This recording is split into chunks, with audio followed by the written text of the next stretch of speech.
Today, we're going to cover the patch notes for the June 2024 update to World of Warships Legends. As always, this is the advanced draft of the patch notes that Wargaming sends the community contributors before they publish them publicly. I'll try to leave a link to the actual patch notes in the description if you want to follow along. There's actually quite a bit of very interesting things coming in this update, so let's get into it. To start off with, we'll go over the campaign. It's the Sky Reaper from the Lowlands campaign. This new campaign features Dutch Tier 7 cruiser, D7 Prevention. I'm probably butchering that name and I apologize. Well, not really, it doesn't matter. The first ship of the newly added nation, the Netherlands. With her powerful airstrike weaponry and impressive fire-setting capabilities, she will instill fear in your enemies. The campaign comprises 100 milestones spread over 5 weeks, with a catch-up mechanic enabled to assist players who fall behind. You can complete the missions in both AI and standard battles. They're also, of course, introducing a new historical Dutch commander, Karel Dorman. I'm probably mispronouncing that too. He'll join the ranks automatically as soon as you receive the final reward of the campaign, that is the ship. His base trait, Stop at Any Cost, improves damage and shell groupings against cruisers and destroyers by up to 3%. And of course, then there's going to be a breakdown of the campaign rewards, but airstrikes are coming to the game along with this ship. I can tell you I do have a ship on World of Warships PC, the Tier 10 Dutch destroyer Tromp, which has airstrikes, and I think they're actually pretty fun to use. I have seen, I think, some concern in responses to the teaser footage of this ship about airstrikes being overpowered. At least on PC, obviously we can't really speak to how the mechanics will work on Legends until we see them in action, and I really don't know, but at least on PC, you do have to give these airstrikes a lead, similar to the lead that you have to give, for example, while shooting your guns. In fact, I think the Dutch cruisers have something like a 13 to 14 second lead time on the airstrikes. Could be wrong about that. In any case, it is theoretically enough time for ships to dodge the airstrikes. They can see the planes coming. Can't always dodge, of course, but they are not the easiest things to actually land. And I don't think that there's anything to worry about. I don't think they'll be game breaking or anything like that, although they may be very, very annoying to you if, for example, you want to play a battleship and your only tactic is to sit still and bow tank and reverse. These things will punish you even worse than HE spam from light cruisers, so I guess that might kind of suck. Who knows? Anyway, we'll have to play the ship on Monday when the update drops. I actually have the day off because it is a holiday. And so we'll have no real time limit on the stream. There will be plenty enough time to check out the D7 Prevention and some other stuff here. Next up, we have D-Day 80th Anniversary. And if you're thinking this means some sort of operation like what they've got on PC, no, not quite. Instead, it is a series of missions starting on May 27th, and you can earn these collectible D-Day cards, which provide compelling information about D-Day warships, the Normandy landings, and military decorations. You complete this collection of cards, and you get the final prize, French Tier 3 battleship Corbeil 1944, with a special D-Day permanent camouflage that includes a counter for enemy ships sunk. There is the Corbeil 44 with the frag counter on the camo. And in addition to this, related to the D-Day stuff, several heroic ships that participated in the Normandy landing will await you in the store during this event.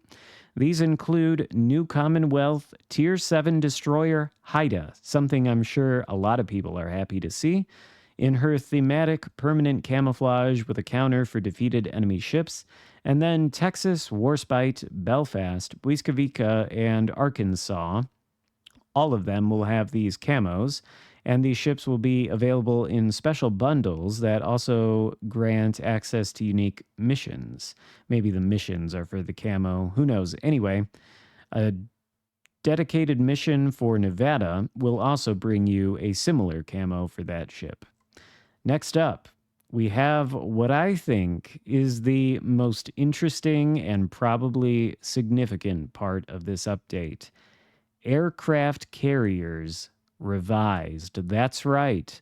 In the June update, we've refined aircraft carriers to make them better suited for any type of battle. Interesting way to phrase that.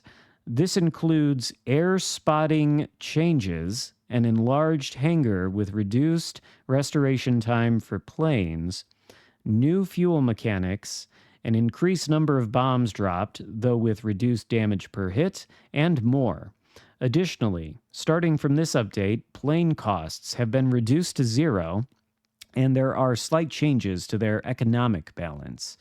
Read our traditional Ministry of Balance article dropping tomorrow, that would mean Friday, to explore the complete list of changes. I will be very interested to read this article and see exactly what they mean when they say air spotting changes. I'm very interested to know exactly what that means, and maybe on my stream Friday, we can go over this Ministry of Balance article because I want to know what it says. Unfortunately, they must still be working on it because it did not come along with the advanced version of the patch notes. We'll have to keep an eye out for it. But there's more to this. To try out these new mechanics on top-notch vessels, you can rent aircraft carriers Hakuryu, Midway, Zuiho, and Graf Zeppelin in the store for credits during this update. They will be yours to play for 14 days. After that, they'll disappear from your list of ships and will no longer be available to rent. If you purchased any of these CVs before May 27th, they will remain available to you as usual. Please note that we're removing all aircraft carriers from sale for the duration of this update. Before returning to them to the store in upcoming versions, we may make a few adjustments based on how well the balance changes perform and, of course, your feedback. This could be the most interesting thing that has happened this year, I would say. I think it's curious that they say aircraft carriers revised because the way this reads almost seems like you could call it an aircraft carrier rework. We'll have to see the finer details. Let's continue on, though, with the patch notes. Next up, we've got the Goleador Championship event. It's basically a celebration of European football. Score goals during the Goleador Championship, along with the new web event starting June 10th to receive rewards, patches representing 24 European soccer teams, soccer-inspired consumable camouflages, a sporty permanent camo for Fiji, and more. There will be a dedicated article for those who are interested coming sometime soon. Then, Warhammer 40k collab. The Warhammer 40k stuff is back. It's coming to the store May 27th through July 1st, and it says they have implemented several balance changes to themed ships and commanders. Buffs for Ragnarok and Ignis Purgatio. I assume these will also be in the Ministry of Balance article released on Friday, so we'll have to see what those are. I think these ships probably could use some buffs. I don't know, I don't play them that often, but from what I remember, they're not the best. Then, buffs for Arthas the Cold's base trait. Now, I kind of think Arthas the Cold's base trait is probably okay as it is. It seems to be quite strong, so I'm not sure what they could be doing to buff it. But that's intriguing at the very least. And also buffs for Justinian Lion's base trait. It'll be in the Ministry of Balance article. Then, Transformers content is available in the store again. It will be available June 3rd through July 1st. It doesn't say specifically what, and it also doesn't say that there will be a dedicated article, but I think that's safe to assume there will be. Then we've got a new Brawls season. The first one, Season 19, you play Tier 6 battleships with increased movement speed, significantly buffed main batteries, and nerfed shell dispersion and grouping. Okay. That's an interesting pitch.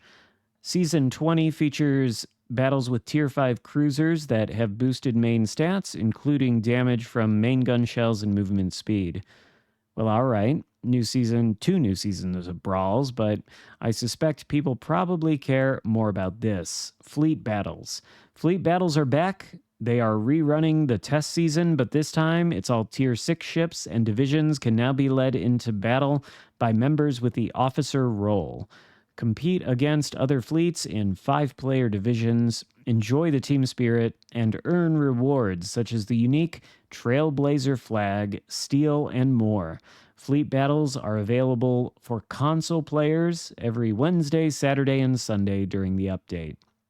And then, of course, some improvements and bug fixes, none of which I think are that interesting or worth highlighting. Of course, they are adding Netherlands as a standalone nation for ships and commanders because of the campaign ship.